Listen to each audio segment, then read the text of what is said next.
What's up, guys? It's Spirit Wave here. Today, here with a video of Koby versus Purple Black Luffy.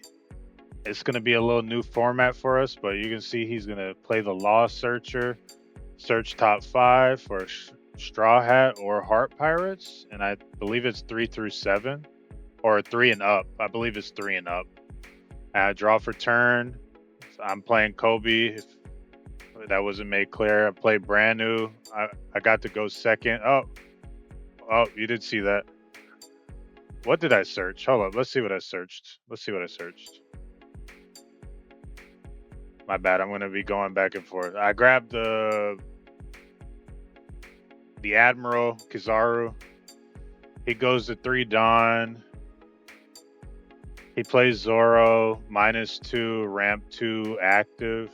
1 off Zoro, 1 off leader. He swings 7. I take.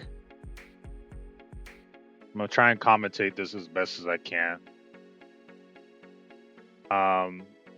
People say this matchup is pretty good. I don't know if it's the best matchup. Y'all let me know how y'all feel about it. But as you can see, I swing 5, play Kuzan, mill 3.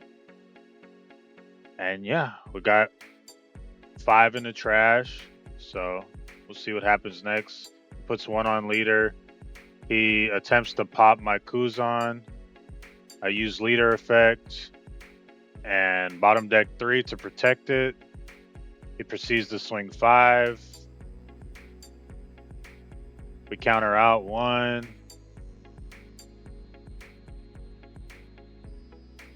And he's swinging another 6. We counter 2. Not trying to take too much damage here because we know he has rushers like Sanji and Luffy. So we're trying to just stay healthy. We got a decent hand size. But I believe at this, if you ever see me play Sengoku, that means I'm a little bricked up or I'm trying to establish things in my trash. Like I pitched the one of the Kobys to kind of set up for Helmeppo, since I didn't have Helmeppo on turn 6, because usually you want to go Kuzan into Helmeppo, but I didn't have Helmeppo, so I played Sengoku to just fix my hand a little bit, because I was not only am I establishing my trash, but just ditching some bricks to draw into some counter. So now I'm thinking right here how to play board and remove his board, because he's starting to gain some tempo. So I swing 5 at Zoro to let Koby attack actives. He lets it go, which in my mind I'm like, oh, he let a 5 go. He doesn't have much counter. So, at least that's what I'm thinking. Either he doesn't have much counter, or he's trying to protect his life instead of his board. So, which is usually not the play, but I play out Doll, trash 1 to give Sanji -6,000, and I swing 6 into 0, and he lets it go, of course. So now it moves on to his, I think it's 8 Dawn, because he ramps. Yep. So he minuses, because Sanji can minus up to 2, I'm pretty sure. So he minuses 2, ramps back 1 active, 1 rested. He's swinging 2 into my Doll, and I'm telling him here, I'm like, what if I protected it and made you swing with leader or Sanji? But I don't. He swings 6 lead, and I'm thinking he's not going for board. He's swinging 6 lead. He's going for face. I let it go. Then he swings 7 lead, and I'm like, do I give up 2 cards?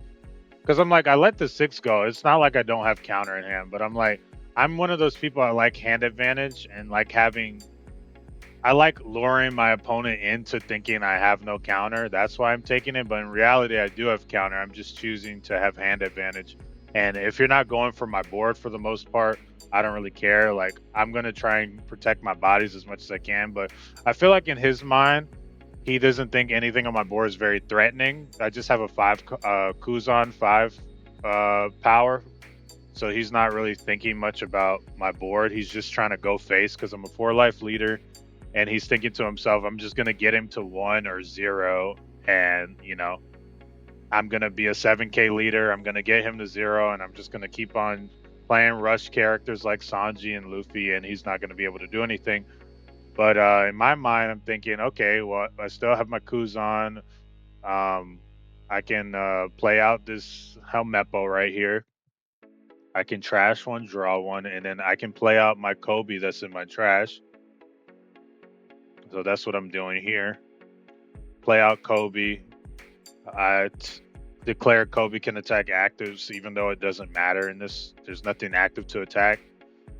And something I'm realizing in playing, like doing my plays back, is watching my plays back, is that I kind of play slow.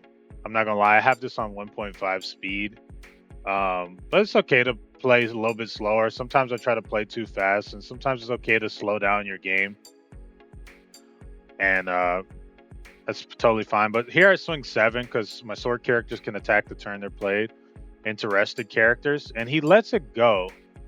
Which in my mind, I'm like, why did he let the go? Why did he didn't try to protect his Sanji at all? He must be bricked up. He takes the 6. We swing 5. He doesn't take the 5. And then we play over the Koby with the Ripper. So the Koby could go back to the trash instead of getting bottom decked. And we pass.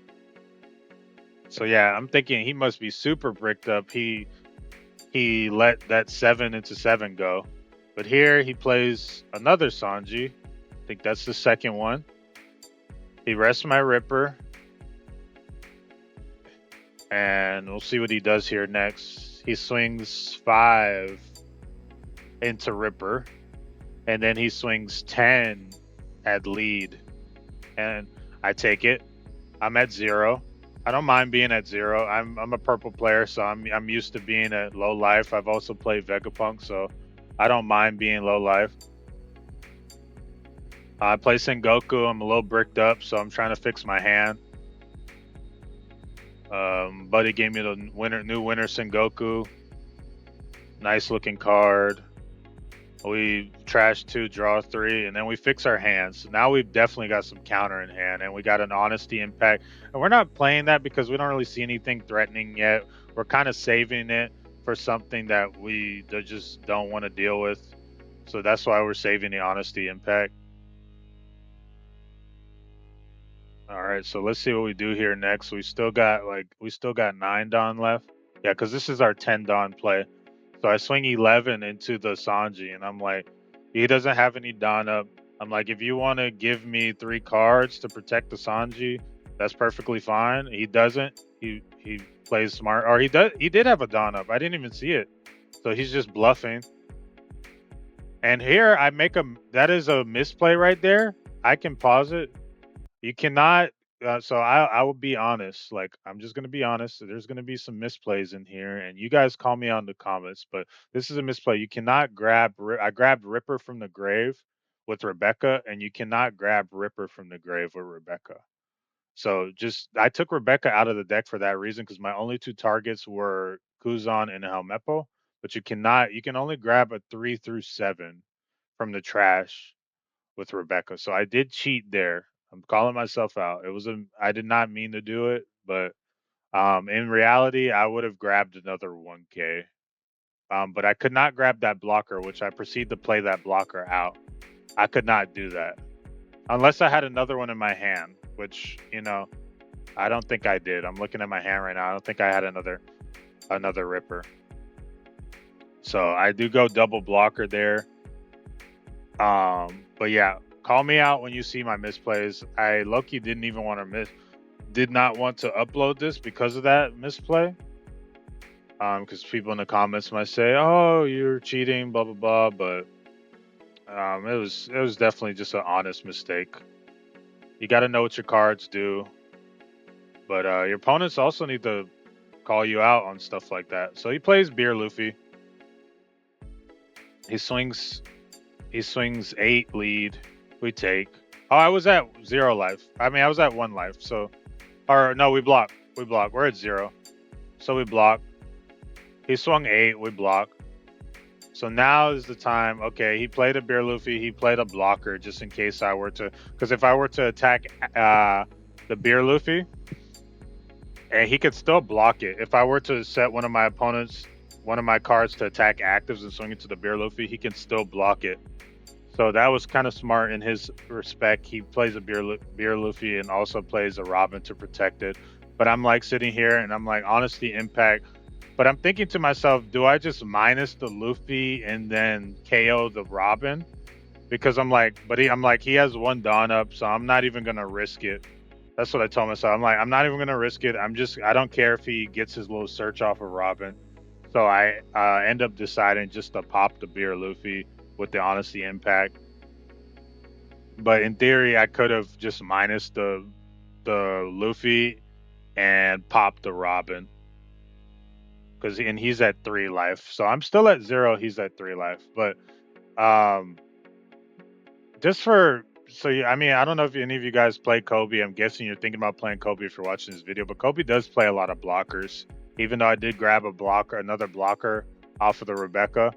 But Kobe does play a lot of blockers. I'm probably gonna go to 4 Ripper. I only played 3. I might go to 4, but he lets it. I mean, obviously he lets it go. There's nothing he could do to protect the beer Luffy from the honesty impact. So I have 4 Dawn left after my honesty impact, and we'll see what.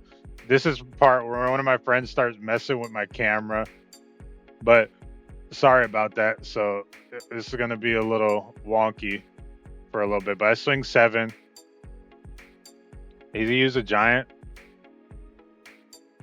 No, he blocked and used Robin effect. So he used Robin effect to search a 2K.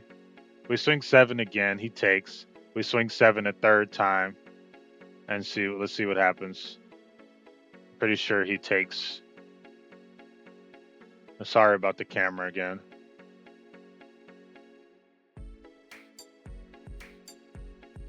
So yeah, it skips here.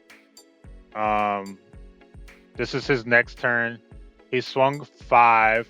He plays out Luffy. He swings 7. He swings 10, and we counter to 11. We block, we counter to 11, and that was still the same Rebecca that we had from before. And then he took his own life, so now he's at 0. We swing 17, and he does not have it, and it's just a GG at that point. Yeah, it was a nice game. We were able to stay alive, even though we did cheat, but yeah, we cheated. I hate to say it, but we did. But we had a lot of counter, and we were ahead in tempo the whole game. You can make the argument that you know you can make some arguments, but yeah, that was one of my first games. Thank you guys for watching, and stay tuned. I will see you guys. Peace.